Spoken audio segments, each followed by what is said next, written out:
Hello and welcome to another Demon 212 Wii review. Today I'm going to be taking a look at Battalion Wars 2, which if you've never played it before, then basically it's like the first game. It's a third-person shooter, which is also a strategy game. So at the start you just basically create a profile or choose a profile and all that. This one I'm on here, I'm not very far in because obviously I don't like to spoil too much of a game, at least not intentionally. You've got campaign, Nintendo Wi-Fi connection. There's 3 different modes you can play, and I won't show all 3 off, but I will show one off and explain the others because it is just simply co-op and playing the missions and stuff like that. Options, very bog standard stuff. Even advanced is bog standard. You can choose how you want your pointer to be, like your aimer, because you use the Wii pointer to aim on this one, which is a lot better than the last one where you had to hold R and instead of just utilising the C stick. Extras are just things like you can unlock unit dossiers, prologue mission, which you play the prologue mission straight away at the start of the game and then you unlock it, which is cool. You've got concept art, so it's bog standard extras really, other than the fact that one of them is a mission, which you can just replay whenever. Because this one's slightly different to the last one, because this time you've got 5 campaigns and 6 armies. Not all the armies get their chance at the campaigns, which is a bit of a shame, and it's actually the Zilvanians, or however you pronounce it, Zilvanians, something like that, that were in the first game that don't get their turn this time. But you can still play as them on the Wi-Fi and that. It's also got, despite having more campaigns, got less missions. This one's only got 20 missions, including the prologue, whereas obviously the last one had 20, then 4 extra unlockable ones.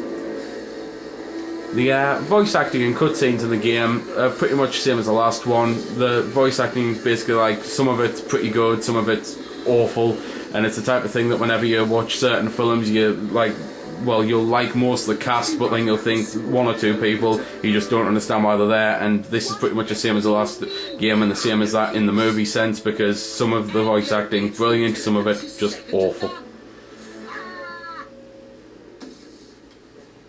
Other than the odd differences though, this game is pretty much the same as the first one. But obviously, in case people haven't played the first one, I'll pretty much explain what's going on.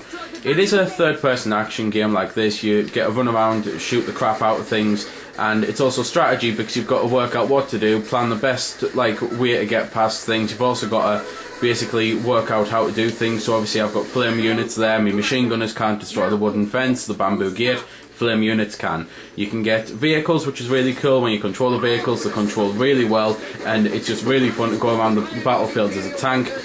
And it's just basically the whole point is you go through the mission, do the objectives, it'll tell you what they are. Silver stars are secondary objectives, and they're usually worth doing because a lot of the time they can lead to getting reinforcements, whereas gold stars are your main objectives and you've got to do them, you've got to go there, you've got to do that, otherwise you can't beat the mission. Unfortunately, despite being a sequel, it does what most sequels do, and I absolutely hate it. The game basically takes you by the hand and leads you for the first few missions, and I truly do despise that in games anyway. It should always be an option that you can skip, and in the sequel, even more so, it should be an option that you should skip, because the developers have surely got to have thought, well, they'll have played the first game, so they know what what the hell they're doing.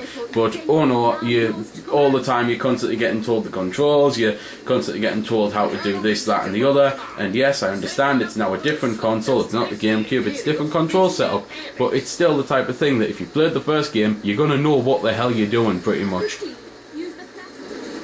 But basically you've seen the combat in the game. The strategy in the game is, well, it's like this. You've got in the bottom left corner your units and stuff and what's going on, and basically you can select individual units by going into them, so you can actually choose which one you want and all that. You can send individual units here, there and everywhere. You can put them in MG nests, so that's pretty cool. You can just send them to defend an area, you can tell them to wait there, you can basically send them forward as cannon fodder if you want to lure enemies out.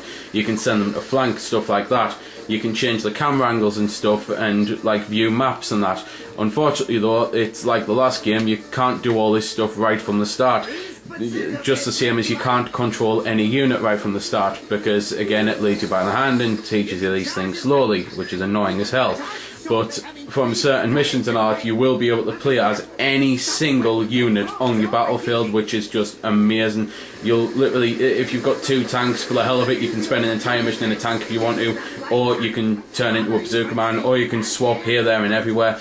You can also get veterans of the units, which is really cool. Like for example, the bazooka men, the veterans of them, they can charge up an attack and fire a beastie rocket. The riflemen have rapid fire, which is a bit stupid because they've pretty much got rapid fire anyway if you hold down the button.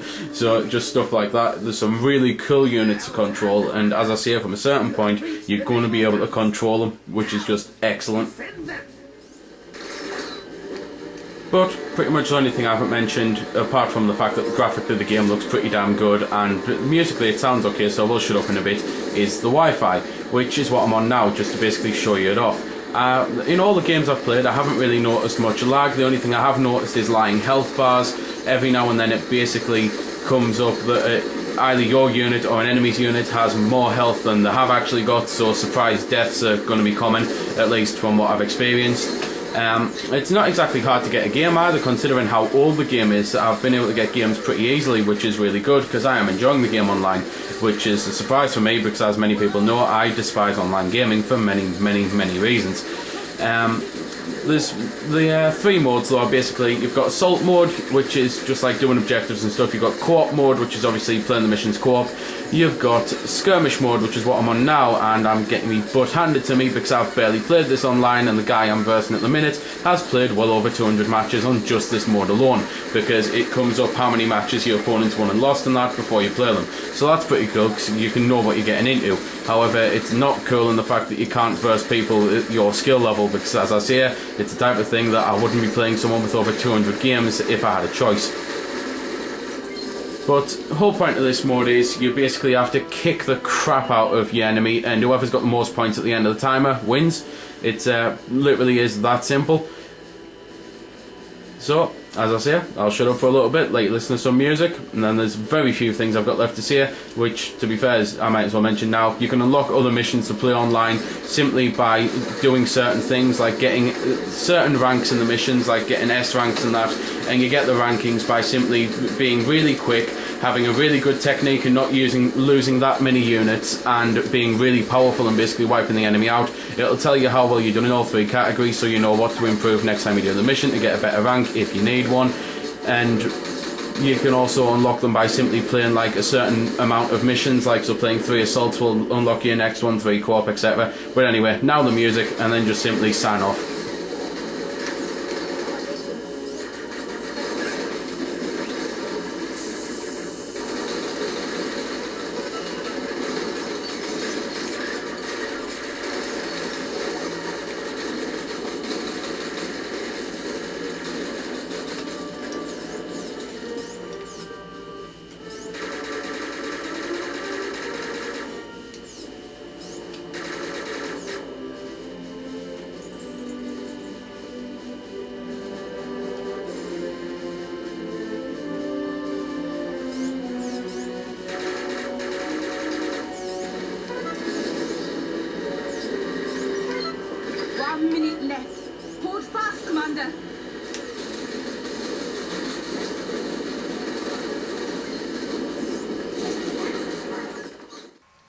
So there we go then, that's been the review. I hope you've enjoyed it, or at least found it helpful. You might have noticed I didn't score the game. Well, that's because it's a matter of personal opinion, and yours may very well differ from my own. I'm just here to show you a bit about the game. If you like it or not, well, that's up to you. If you don't like it, or you do like it, feel free to comment. Also, if I haven't answered any of your questions that you may have had, I might have forgot something, or it might just be something obscure. Again, feel free to comment, ask, always willing to help out. Otherwise, if you don't like commenting on YouTube, head over to www.vc-forums.com, where you can chat with me and a bunch of other lads who love the VC, the WiiWare, and hell, even a lot of other systems. We cater to pretty much everything. You can just go there, have a chat about a game, ask about some games, etc. So until next time, this has been Demon212, signing off.